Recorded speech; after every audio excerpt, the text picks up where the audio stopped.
Story title: The Forgotten Promise. In the quiet town of Udaipur, where ancient palaces kissed the skies and lakes mirrored the moon, two children made a promise they were too young to understand. Ayaan and Meera had grown up in neighboring Havelis, their childhoods intertwined like the vines, creeping over their ancestral homes. They were inseparable, chasing kites on the rooftops, stealing mangoes from the backyard, and giggling as they ran through the narrow alleys.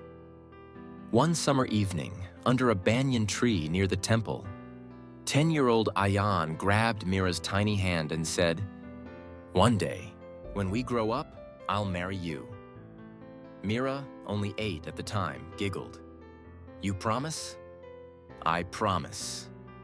He tied a red thread around her wrist, sealing the vow. That was the last summer they spent together. Ayaan's father, a wealthy businessman, got a lucrative offer in Mumbai. Within days, his family packed up and left.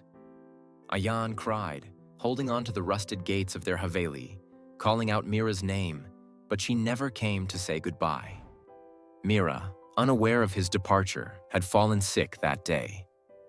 When she finally got better and ran to Ayaan's house, it was empty, just echoes of laughter that once filled the halls.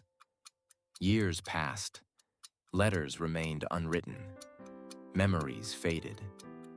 15 years later, Ayaan returned to Udaipur as a successful architect.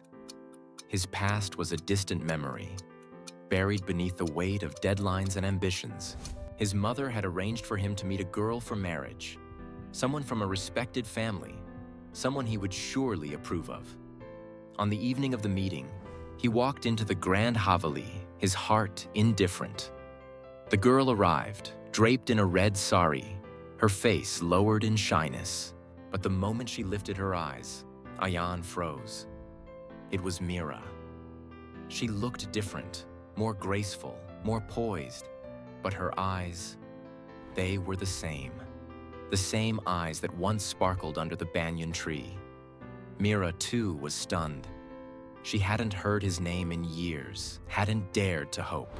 Yet here he was, standing before her. Their parents watched with pride, assuming the two were strangers meeting for the first time. But beneath the surface, an old storm raged. Later that night, as they stood alone on the terrace, Ayaan finally spoke. "You never came that day." Meera's eyes welled up. "I didn't know you were leaving." Silence. The city lights flickered in the distance. Ayaan exhaled. "Did you ever think of me?" She smiled sadly. "Every single day." Ayaan clenched his fists. "Then why didn't you try to find me?" Meera looked away. "Because you never did." The words stung. She was right. Life had moved so fast, and he had let it. But fate had given them another chance. Ayaan reached into his pocket, his fingers brushing against something small. Slowly, he pulled out a worn-out red thread, the same one he had tied around her wrist years ago. Meera gasped, her fingers trembling as she touched it. "You kept it?" she whispered. "I never forgot my promise." His voice was barely above a whisper. Tears streamed down her face. And in that moment, under the same sky where they once made a childhood vow, they realized some promises are never truly broken.